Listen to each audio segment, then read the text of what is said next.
Have you ever wondered why some people seem to handle stress so well or get along with everyone at work? That has a lot to do with emotional intelligence, and that's exactly what we're going to talk about today. Hi everyone, I'm Mary and I'm here with Nas. In this lesson, you'll first listen to a conversation about emotional intelligence. After that, we'll learn some useful vocabulary together, and finally, we'll review these new words with some fun practice questions. By the end of the lesson, you'll be able to understand and use important expressions about emotions and communication. We'll also help you notice these words in real conversations. Here's what's coming up. First, our natural English dialogue. Then, vocabulary explanations with examples. And finally, a review to really help you remember everything. Ready to get started? Hey Mary, do you think emotional intelligence is more important than just being smart? Like, does it matter more in daily life? That's an interesting question. I actually do. For example, at my last job, people who could understand others' feelings were always the best team players. I've noticed that too. When someone is able to stay calm during a problem, it helps everyone. I remember once our manager lost his temper, and it made the meeting really tense. Oh, I can imagine. Staying calm is so important. I think being able to manage your emotions can help you make better decisions, especially when things get stressful. Definitely. And it's not just about your own feelings, right?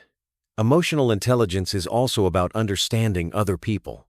Like, if a friend looks upset, you notice and ask if they want to talk. Exactly. Sometimes just listening is the best thing you can do, and if you're good at noticing those small signs, it's easier to connect with others. I try to practice that at work. When someone's quiet in a meeting, I check in with them afterwards. It often helps them feel more comfortable sharing their ideas.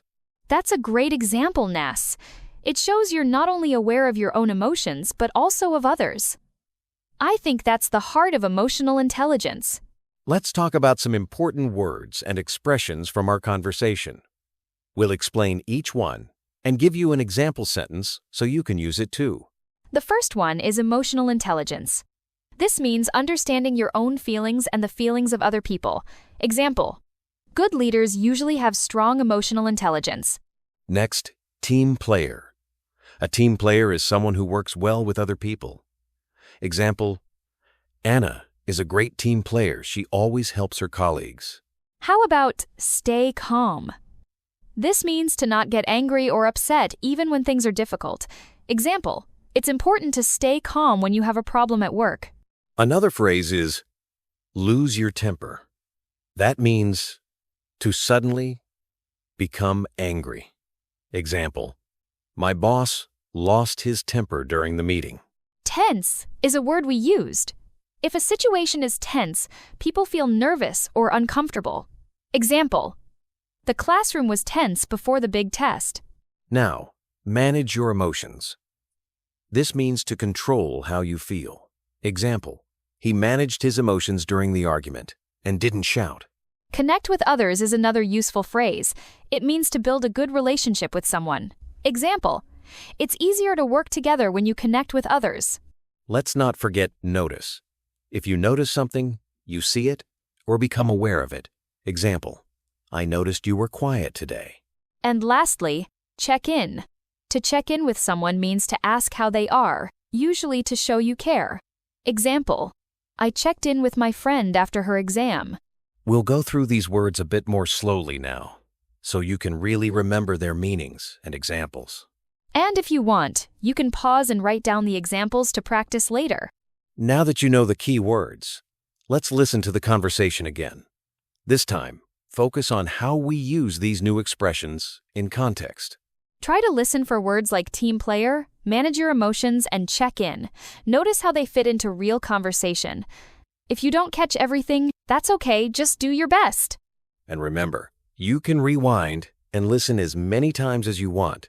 Each time, you'll understand a little more. Let's practice the vocabulary together.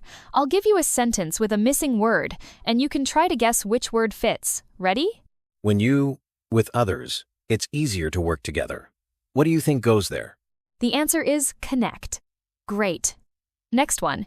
It's hard to finish a project if you're not a good. That's team player. Here's another.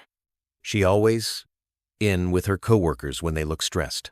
The missing word is checks. She always checks in.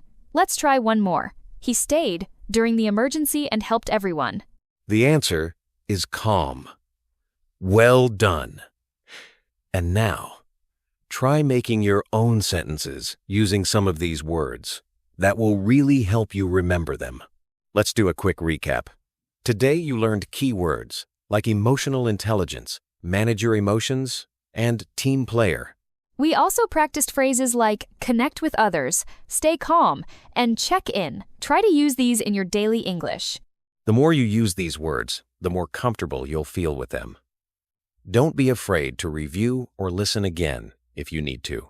And remember, learning new vocabulary is a big step towards speaking English more confidently. Now it's your turn. Write your own sentences using today's vocabulary in the comments below. We love seeing your ideas. Also, if there's a topic you want us to talk about in a future lesson, let us know. We're always looking for new ideas from our listeners.